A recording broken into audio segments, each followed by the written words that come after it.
Hello everyone, welcome to my channel. If you're new here, hi, my name is Joshua. If you're not new here, welcome back. Thank you so much for coming back to my channel. Today we're going to be watching / I'm going to be reacting to every crazy movie theory that might actually be true explained in 17 minutes, part 2 by Movies Explained. Shout out to Movies Explained. I gotta hurry up. Yeah, pretty much. I got like a lot of videos I need to edit, child. I have to edit that video because I reacted to the Disney one. I reacted to their video about the Disney stuff, the Disney theories. Yes.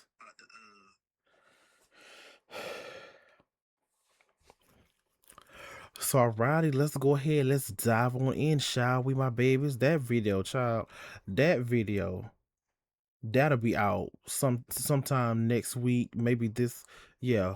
It's Sunday now, so sometime this week, sometime next week, child. Whenever, child. Whenever. Anyways, let's dive on in. Wild theory, Snowpiercer is a sequel to Willy Wonka. This wild theory says Charlie Bucket grew up, took over Wonka's empire, and built the Snowpiercer train after the world froze over. Fans noticed that both stories involve strange, sealed environments ruled by eccentric geniuses who test people morally and ruthlessly. Wilford even has a big W on his gear, which sure looks like Wonka's branding. His line about certain parts going extinct is taken by some fans to mean the Oompa Loompas are gone, replaced by kids. Gilliam's seen as a stand-in for Slugworth, and others like Mike Teavee and Veruca Salt are thought to have inspired the bizarre train characters. It's definitely elaborate, and while the filmmakers haven't confirmed anything, the narrative and visual parallels have kept this theory rolling strong for years. The Minions served Hitler. That's the What the fuck? Wait a minute, bitch. Visual parallels have kept this theory rolling strong for years. The Minions served Hitler. I'm mad because it's looking like that. That's the theory.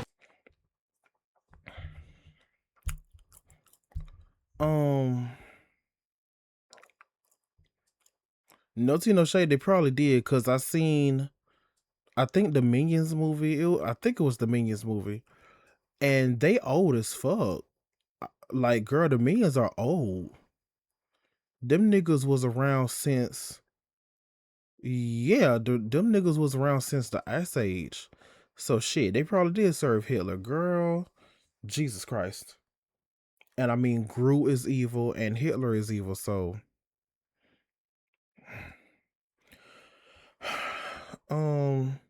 but yeah, I never seen the movie Snowpiercer.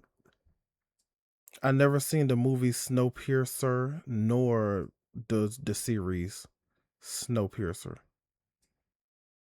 Oh, and if I remember correctly, not Chris Pratt, Chris Hemsworth. No, Chris Evans. Girl, that girl. All three of them niggas in the Marvel universe too. Yep. I remember some people talked about that. Some people like made a joke about that or whatever. All three Chris's. I'm pretty sure there's some more Chris's, but whatever. All three Chris's are in the thing in the Marvel universe. Even Chris, the man from Star Trek, even he was the voice. He was the voice of Spider-Man, one of the Spider-Man in Into the Spider-Verse, if I remember correctly. What's his name? Yeah, his name is Chris. I forgot that nigga name. Child, hold up. Sidetrack.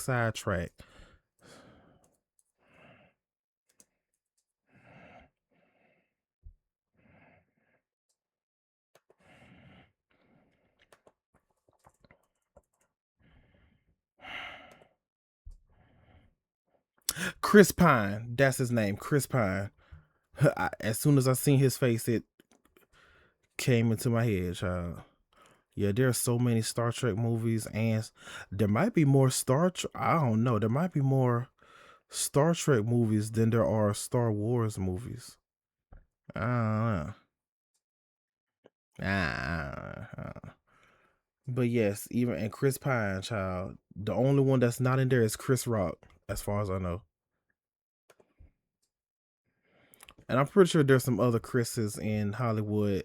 Anyways, people ran with after noticing a weird historical gap in the Minions movie. They vanished from human history between 1812 and 1968, which just so happens to skip right over both world wars. In the film, they're tucked away in a frozen cave, apparently hiding from, well, all of it. The theory exploded online when someone asked who they were serving from 1933 to 1945, since they're known for working under the most evil boss around. Q, the internet's favorite brand of dark humor. Reddit and 4chan ran wild with it, turning it into a viral gag that spiraled into memes and debates. But the creators made it clear with it, turning it into a viral gag that spiraled into memes and debates. But the creators made it clear, the Minions skipped Hitler on purpose. It's all just absurd internet comedy, not canon. By the way, if you guys like movie content like this, I would really appreciate it if you could subscribe. Thanks. Anyways, Sandy's coma dream. This theory claims that she never made it past the beach that summer night. It all starts with Danny claiming he saved her from drowning, but fans flipped that line and said maybe he didn't. The idea is that the entire movie's a fantasy in her brain as she slips into death. Things get weird fast. The flying car, the dreamy colors, and even the line goodbye to Sandra Dee feel like nods to her fading out. Some even think both she and Danny drowned, making that final scene a sweet little afterlife joyride. The theory blew up online, grabbed media attention, and even stunned a few celebrities. Still, the creators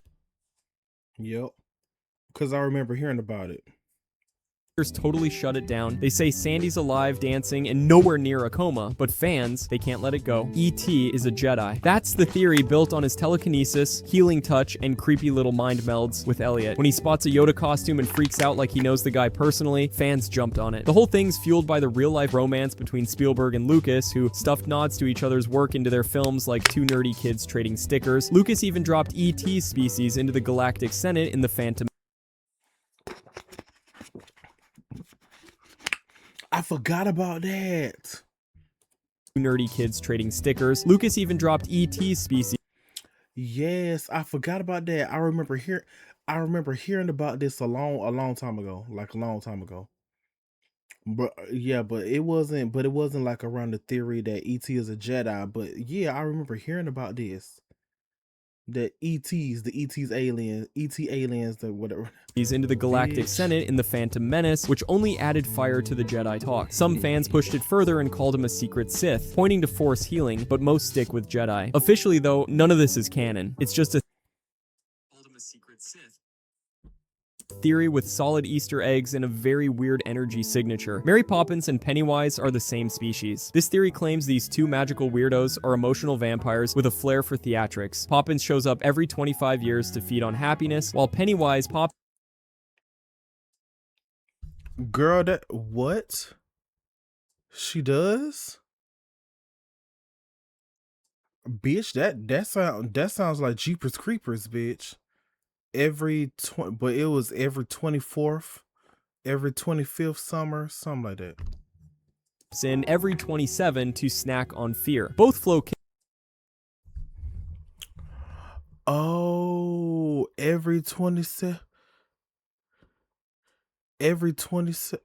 Okay, so okay, I haven't seen I haven't seen the It movies in a while. Every 27 years. Okay, that's right. That's right. I forgot. That's right. That's right. kids, dance around singing, and somehow convince parents to ignore every red flag. They've got powers that bend reality, pull objects from nowhere, and even mess with time. Georgie gets lured by a paper toy in both stories, and yes, they each have a suspicious relationship with Red.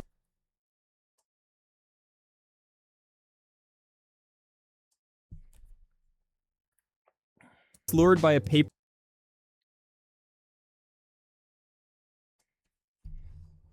Wait a minute. So there's a Georgie in Mary Poppins? Hold up.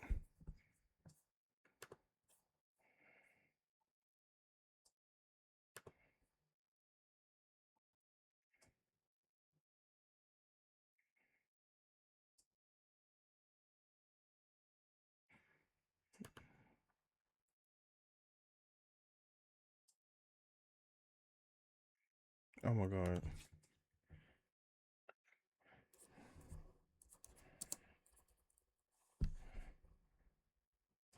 Yep, Mary Poppins returns. Mary Poppins, yeah.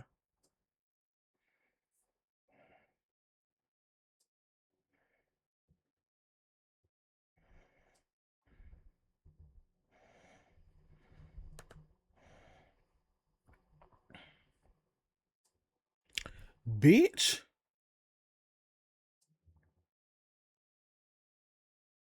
Oh my god.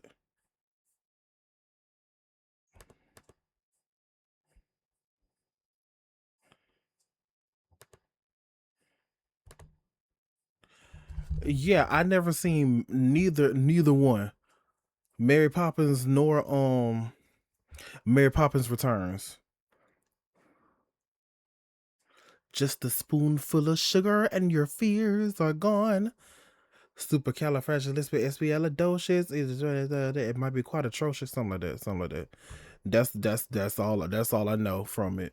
And Dick Van Dyke was in it, dancing with penguins. They were dancing with cartoon penguins and shit. That's all I know. Paper toy in both stories, and yes, they each have a suspicious relationship with red balloons. Fans compare it to Monsters Inc., just with more trauma. Despite all the overlaps, no creator has ever confirmed a connection. It's just a theory that blends joy, terror, and a whole lot of childhood confusion. The Incredible Shut the fuck up, what? Not Matrix and John Wick. Bugs is a god. Arthur's imagination. George remembers Marty. Guardian's translation. Incredibles equals LGBTQ plus. Girl, okay.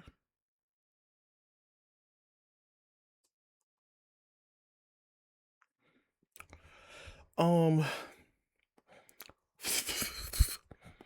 and both of them use red balloons.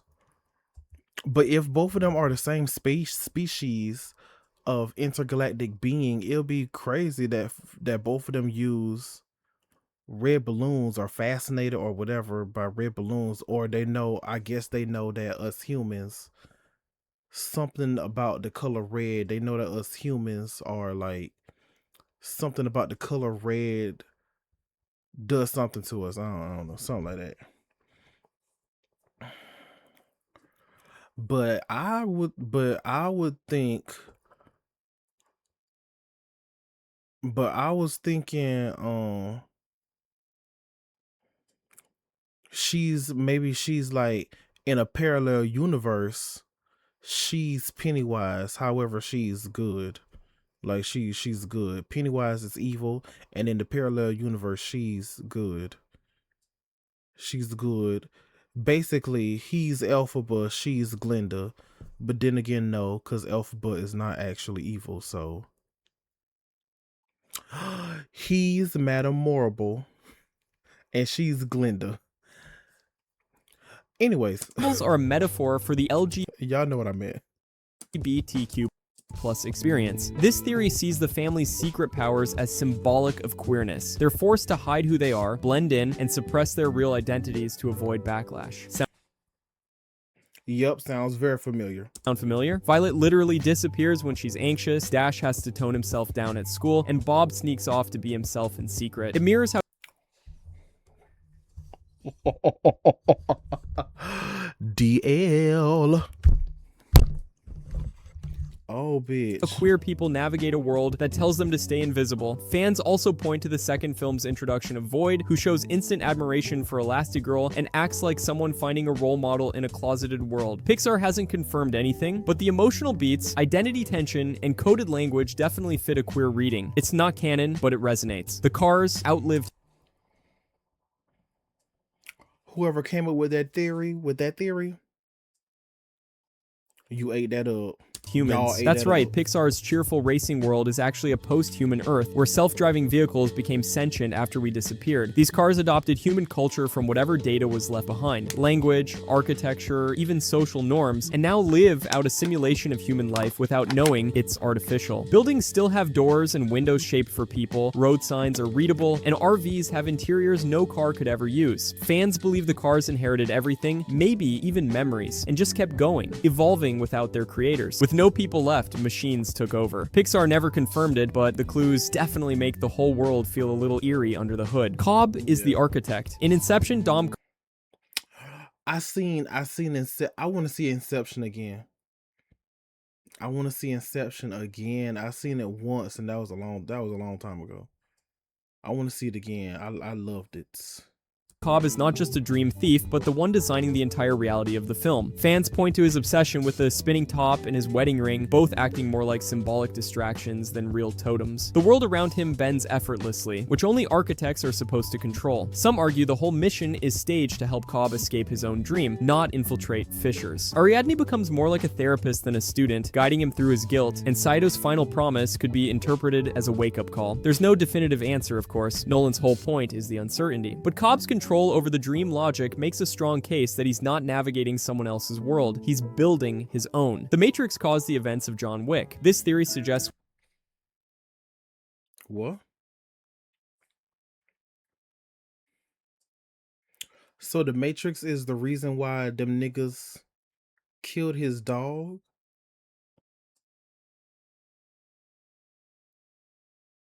Okay, well, he's going to explain it because I haven't. Because he used to be a hitman. Yeah, John Wick, he used to be a hitman. And he retired, I guess. And they ended. That's right. They killed his wife and his. Yeah, they killed his wife and his dog.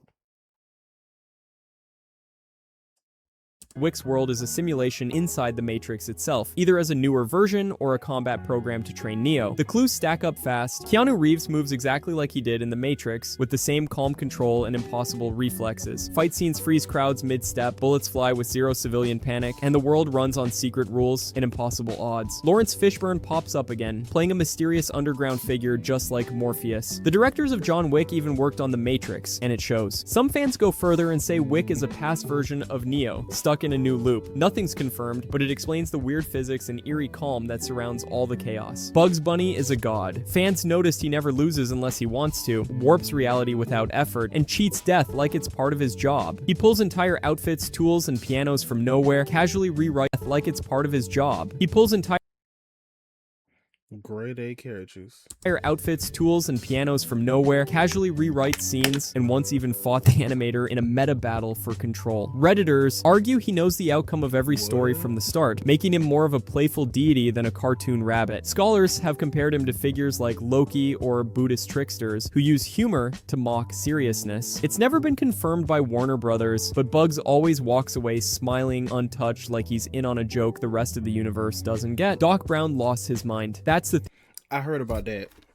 Doc has lost his motherfucking mind. I heard about this. Theory suggesting his Twin Pines Mall experiment was more than science. It was a gamble with his own life. Fans point to the moment he stands right in the DeLorean's path, saying all his previous attempts failed. If the car didn't vanish, it would have crushed him. Plus, he puts his dog inside like it's just another variable. Some believe Doc hit rock bottom after wasting his family's fortune and being laughed out of every room. The flux capacitor idea literally came from cracking his skull in the bathtub. Hardly textbook sanity. Reddit threads and old forums run with this, painting Doc as someone testing science or fate, not just time travel. The actor and creators deny it, of course, but the theory lingers. It's dark, weird, and weirdly plausible. Childs is the thing. By the time he shares that frosty final scene with MacReady, he's not human. Fans caught how he disappears during the chaos, then casually strolls back without explanation. He's not shivering, not breathing steam, and MacReady's side-eye says it all. Some point to the whiskey Mac hands him, possibly a test using gasoline, and when Childs drinks it without flinching, Mac laughs like he just got confirmation. There's also the code switch. His outerwear changes, which some say hints at assimilation, but others argue the earring he's still wearing proves he's human. The thing supposedly can't replicate accessories. Carpenter's been annoyingly Yeah, I haven't seen. I heard about the thing. Like the thing is, I think I have seen a little bit of the thing, I think. But I heard that the thing is like a cult classic. Something like that. It's like yeah, it's I don't know, like it's critically acclaimed. If it's not critically acclaimed, it's a cult classic. It's a B movie, something like yeah, something like that. It's a cult classic B movie, whatever. Yeah.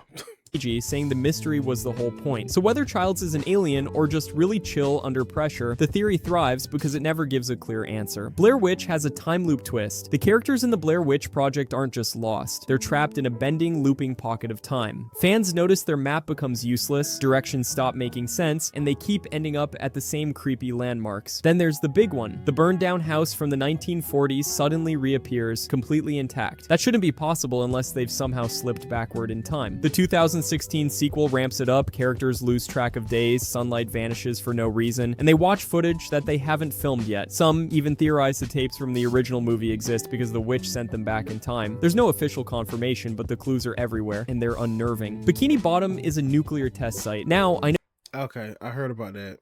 Definitely heard about this one.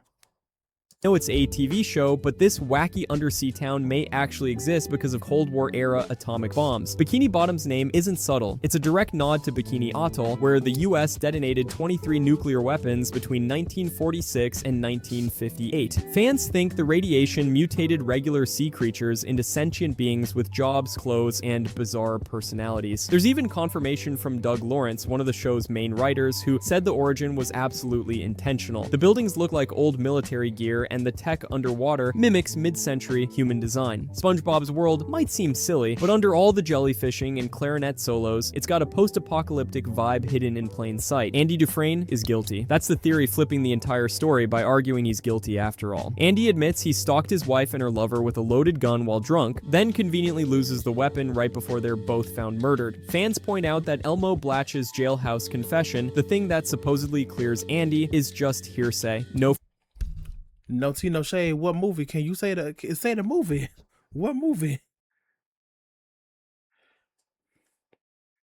Okay, I'm at 919. So which one was this?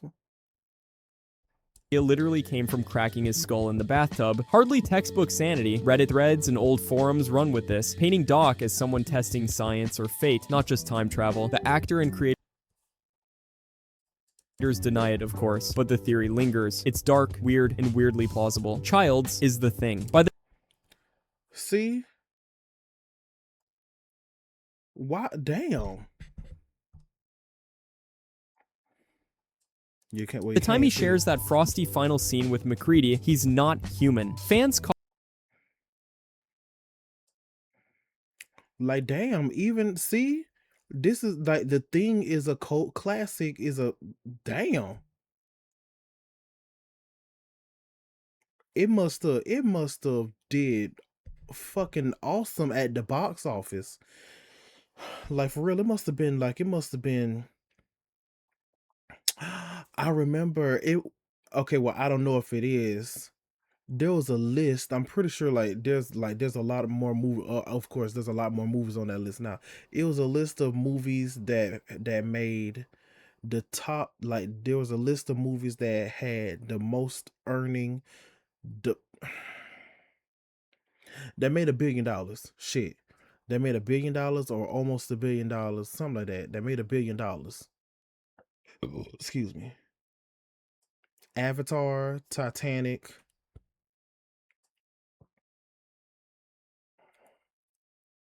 I don't know, and some other movie shit. I know, and if I remember correctly, Avengers: Infinity War surpassed Avatar and Titanic, and I think Endgame surpassed all of it. Infinity War, if I remember correctly. I wonder if The Thing, maybe it didn't make $1 billion, but it almost made $1 billion. Like, that's what, like, is the like I. Cause girl, even that little, even girl, this little curve, this little hump, like, damn. No tea, no shade. I ain't even say it like that. I'm just saying. Jailhouse confession, the thing that supposedly clears Andy, is just hearsay. No forensics, no follow-up. Andy's calm, genius-level manipulation in prison, laundering money, playing people like chess. Oh, okay. So it's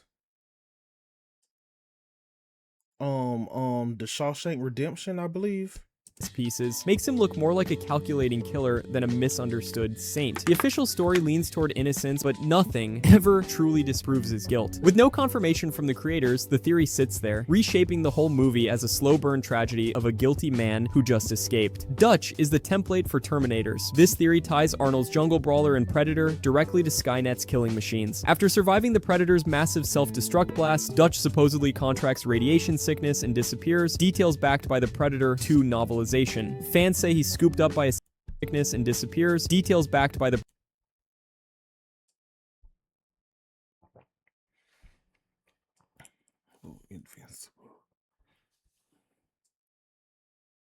Predator 2 novelization. Fans say he's scooped up by a secret government group, turned into a cybernetic experiment, and used as the physical and tactical mold for the T-800. The 1994 arcade game even...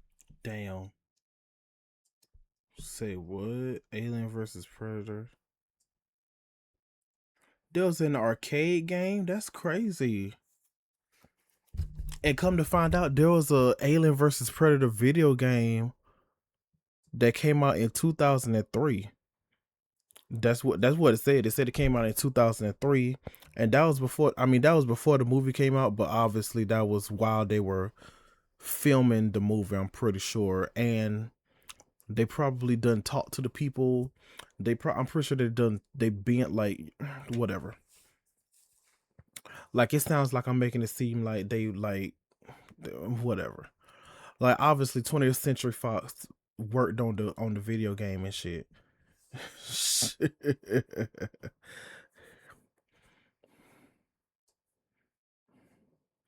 I think they still do that? No, no, they'll have the movie first, and then like a month later they'll have a video game. I mean, it depends on the movie or whatever. But yeah, that thing was 2003 on Xbox, bitch. That shit's old. Oh my god. And I did not know that there were so many. I kind of want to play Alien Isolation. I kind of want to play it, but I need to look at Poised. There's a YouTuber /streamer named Poised. Shout out to him. I need to look and see if he completed the game, because it seems like to me, I'm pretty sure someone has. It seems like Alien Isolation is like, I guess it's a long game, and I guess it's hard. It seems like it's hard. Like it's really difficult. So I need to look and see if Poised beat the game, if he finished it. Shit. Girl, cause look, cause I kind of want to play it. I don't, bitch. Look here, I don't play. I like horror movies, horror games, no ma'am. Cause you can't tell when there's jump scares. Like, you can't really tell. Hell no. Shows Dutch with a robotic arm and red optics, looking suspiciously like an early Terminator prototype. His combat style, voice, and physical build all match what Skynet eventually rolls out. Despite the shared actor and aesthetic, there's no official crossover, but the pieces line up just enough to make you wonder if the machine started with a man who already beat a hunter from another world. Donkey came from the story of Pinocchio. The loudmouth want-to-be stallion is actually Lampwick, the loudmouth kid who got turned into a donkey on Pleasure Island. Fans picked up on Donkey's fluency in human language, which no other animal in Shrek's world seems to match. He also smokes cigars, panics easily, and references learning to control his brain, just like someone who wasn't always a donkey. In Shrek the Third, he even says it took him time to stop hee-hawing, a nod that fits way too perfectly with Lampwick's transformation. Reddit ran wild with the idea, pointing out that he may have escaped the roundup in Pinocchio and somehow ended up in the Shrek universe. There's no official crossover, but the backstory lines up disturbingly well. It's speculative, sure, but also weirdly convincing. Forrest Jr. I mean, yeah, probably is. Probably is, because Shrek has all the fairy tale characters. But I don't think have they ever shown Peter Pan in Shrek?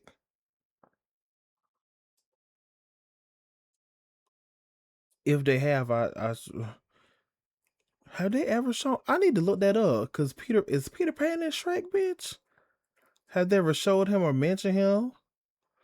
I've never seen Shrek Forever After. Happily Never After. Yeah, that was the fourth one, I believe.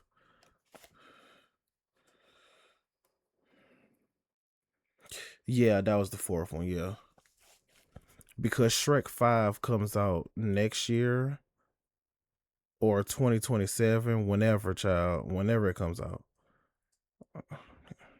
Isn't Forrest Gump's son. Some say that Jenny had a child with someone else, then passed him off as Forrest's. Fans notice Forrest only learns about the boy years later, when he's already school-aged, and Jenny never clearly says when he was born. The timeline's murky, she disappears, reappears, drops the kid on Forrest, and then dies. There's no DNA test, no pregnancy shown, and Forrest's reaction is more emotional than investigative. Some theorists say Jenny named the boy after Forrest to secure his care, knowing he'd raise the child no matter what. Others point to her manipulative streak throughout the film, suggesting she waited until she needed help. There's no official denial or confirmation from the creators, but the gaps in the story keep this theory alive. Tesla's assistant is the real Tesla. In The Prestige, Andy Serkis's character, Mr. Alley, isn't just an assistant, he's Nikola Tesla in disguise. Fans point out that Alley knows exactly how the machine works, explains it more clearly than Tesla ever does, and handles most of the practical setup. He's the one directing the project, managing the lab, and interacting with Angier like a man in charge. Meanwhile, Bowie's Tesla stays distant, vague, and oddly theatrical, which fits the film's obsession with misdirection. If hiding in plain sight is part of the trick, then Alley playing the real genius fits perfectly. It mirrors the twin theme and reinforces the idea that the true magic is always offstage. Still, there's no confirmation from Nolan or the script, so this theory stays an elaborate sleight of hand. Compelling, but unofficial. Cole's dad wasn't alive. In The Sixth Sense, Cole wasn't just haunted by strangers, he was living with the ghost of his own father. Fans notice he's never shown, barely mentioned, and completely absent during emotional moments where a parent should be present. Cole wears his dad's coat and glasses like a ritual, hinting at someone who's gone but not forgotten. But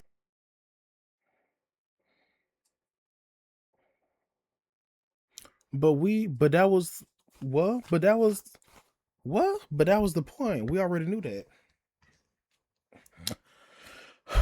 I never seen The Sixth Sense.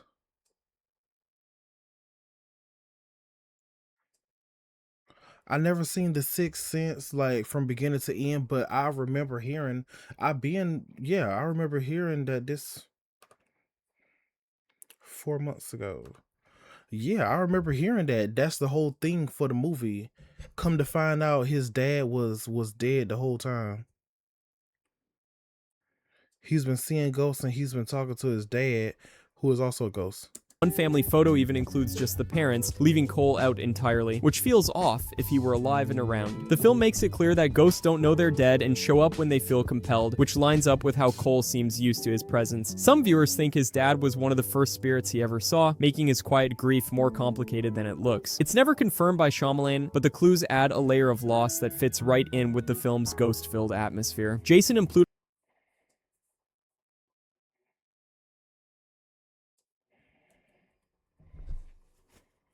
hand. Compelling, but unofficial. Cole's dad wasn't alive. In The Sixth Sense, Cole wasn't just haunted by strangers, he was living with the ghost of his own father. Fans notice he's never shown, barely mentioned, and completely absent during emotional moments where a parent should be present. Cole wears his dad's coat and glasses like a ritual, hinting at someone who's gone but not forgotten. One family photo even includes just the parents, leaving Cole out entirely, which feels off if he were alive and around. The film makes it clear that ghosts don't know they're dead and show up when they feel compelled, which lines up with how Cole seems used to his presence. Some viewers think his dad was one of the first spirits he ever saw, making his quiet grief more complicated than it looks. It's never confirmed by Shyamalan, but the clues add a layer of loss that fits right in with the film's ghost-filled atmosphere. Jason and Pluto swapped places. That's the theory that claims in Us, Adelaide's son was secretly replaced by his tethered counterpart before the movie starts. Fans latched onto Jason's odd behavior, digging tunnels, mumbling weird phrases, and wearing a mask like it's second nature. He also seems to understand Pluto better than anyone else, and shares a freaky connection, almost like they're mirrors. Reddit theories argue his strange language and pyromaniac tendencies suggest he's not who he seems, but others push back hard. Jason speaks too fluently for someone raised underground, and he controls Pluto's actions.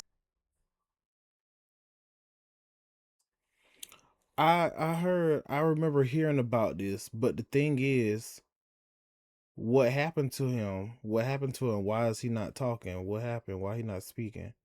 something a tethered shouldn't be able to do. Director Jordan Peele even shot it down, saying Jason's final look at Adelaide is about intuition, not identity. So while the theory adds tension and paranoia to an already twisted story, it doesn't hold up against the film's internal logic or the creator's own comments. Guardians of the Galaxy's swearing is translated. This theory is a great explanation for why the team drops fake curses like Flark instead of standard Earth profanity. Fans noticed that Peter Quill has a translator implant, confirmed by director James Gunn, and it likely converts all alien speech into familiar English. So when Rocket uses odd expletives, it's not because aliens are polite, it's because Quill's translator filters their language into something PG-13. The idea is that real alien swearing is intense, but the implant dumbs it down for the listener. It also helps explain why harsher words like pissed and bastard slip through. They're recognized as mild enough not to get scrubbed. The whole setup fits with the movie's tone and tech, even though it's never directly stated. It's a smart in-universe way to make space swearing safe for Earth ears. The events of Joker were all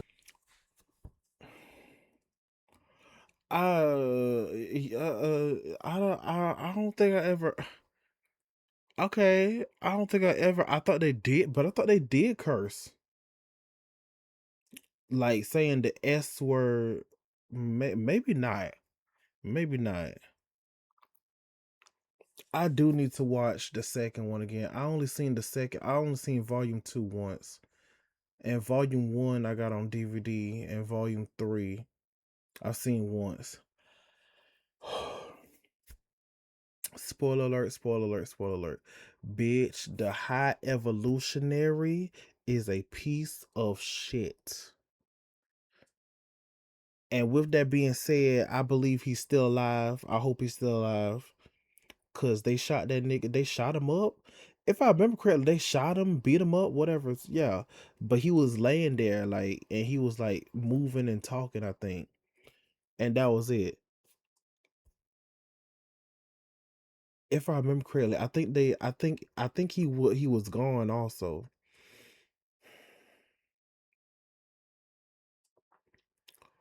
Like he was laying there, they cut to a scene or whatever, and then they went back to the scene, but he was gone, if I remember correctly. So I hope he's still alive, and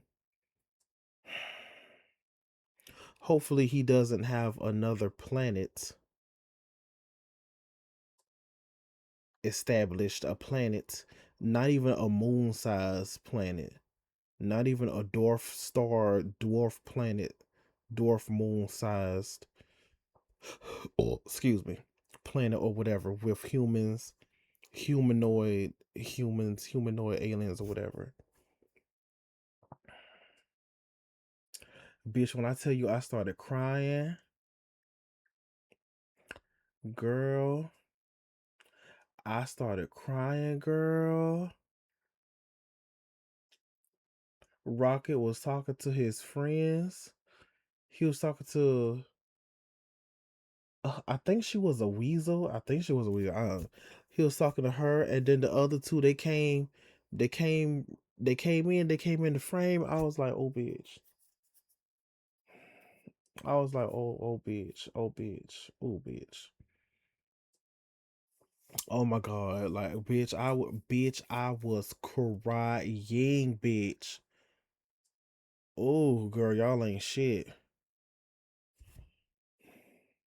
in Arthur's head. Some think that Joker from 2019 doesn't take place in Gotham streets, but entirely inside Arthur Fleck's mind while in Arkham Asylum. Fans notice strange inconsistencies. The timeline shifts, characters appear unreal, and some scenes mirror each other too perfectly. Arthur's relationship with Sophie turns out to be a delusion, which opens the door for more of the film being fabricated. Bitch. Reddit threads argue the entire narrative, his rise, the riots, even the murder of Murray Franklin, could be a fantasy created during therapy at Arkham. The final scene, where Arthur's in a sterile white room laughing about a joke you wouldn't get, reinforces the idea that the story was just one long hallucination. He walks through bloodied footprints afterward, suggesting violence happened, but maybe not the way we saw it. Director Todd Phillips has stayed vague on purpose, fueling the theory's popularity. It reframes Joker not as a descent into madness, but as a obtained Storm from someone who was already far gone, locked away and laughing at his own imagined origin. George McFly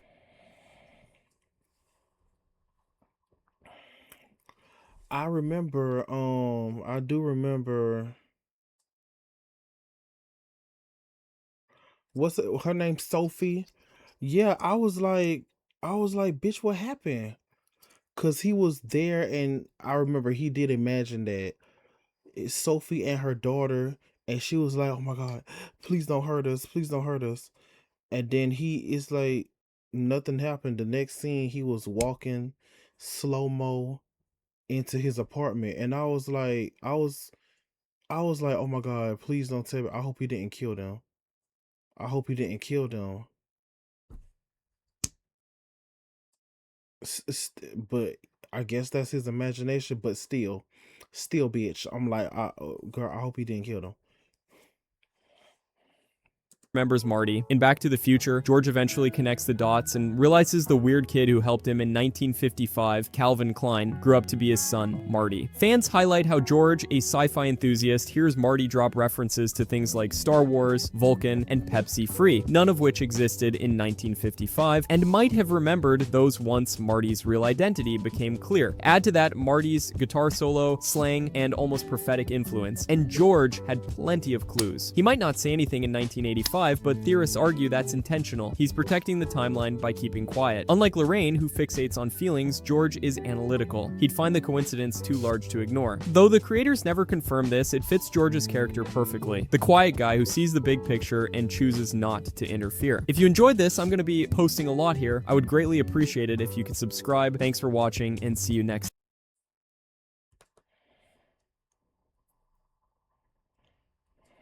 time. Period. See you next time. Bye bye. Period. Girl, what the hell is that? The toys were never alive. What is this? Being John Malkovich, prequel to Get Out. Native American allegory.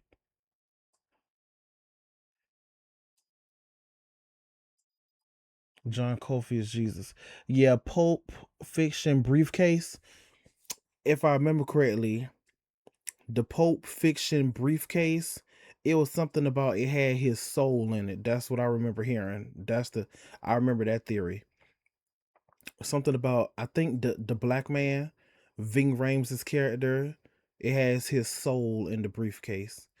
And you take your soul, you take people's souls some way somehow. I need to look that up because I've heard that from something else. You take people's souls from the backs of their necks. And in the movie he had like a bandage on the back of his neck. I remember hearing that a long time ago. That's the theory for that. Well, he could say. I mean, he could. They could say something else, but I, I, I'm pretty sure that might just be the theory for that. But anyways, period, baby. This was interesting. I like this.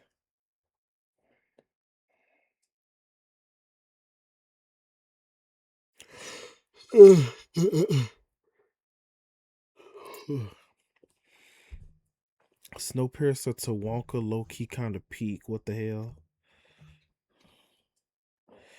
But his inspiration for The Incredibles, he wanted to make a story about a man so focused on his job, he was missing out on being a dad slash husband. Mm.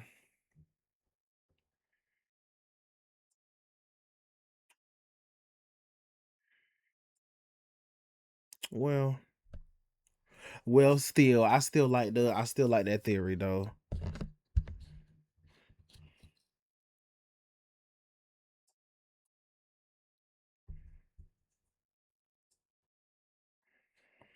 Well, he was weird, but this was a calculated move. He burned down his family home for the insurance money. Being Tom Anderson, if he choose the blue pill. No Tino Shade, I don't know who Tom Anderson is. Donkey is not the only animal that can talk. Cats, pigs, mice, Come on, the whole movie is talking animals. Oh, I forgot about that. That's right. Beyonce was hanging on to that top soprano note by a thread, I fear. Oh. But yeah, I forgot about that. Yeah, that's right. That's right. All the animals did pretty much talk. But still, Donkey, I mean, but still, even though all the animals could talk, still, Donkey, like all the fairy tale, all the fairy tale characters and shit, they're like, you know, and Donkey is a fairy tale character. He somehow, I never seen the Peter Pan movie. somehow he got turned, somehow he got turned into, uh, the kid got turned into a donkey. So, I mean, and again, I want to know if Peter Pan is in any Shrek movies.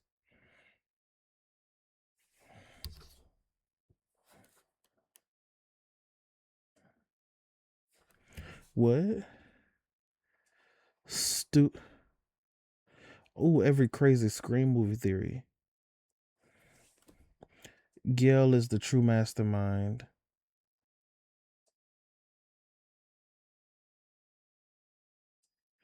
Dewey sacrifice. Scream 6, fourth killer. Secret Brothers. Hold up, bitch. Yeah, Secret Brothers. Scream 6, fourth killer. Y'all better shut up. Don't do him. Yeah, the Scream Mask, supernatural entity. I heard about that. Yep, I heard about that. Basically, whoever puts on the mask, you get supernatural powers, supernatural speed and strength. Like you'll be all the way down the hall, but just like that, you'll be like right up on your victim and shit.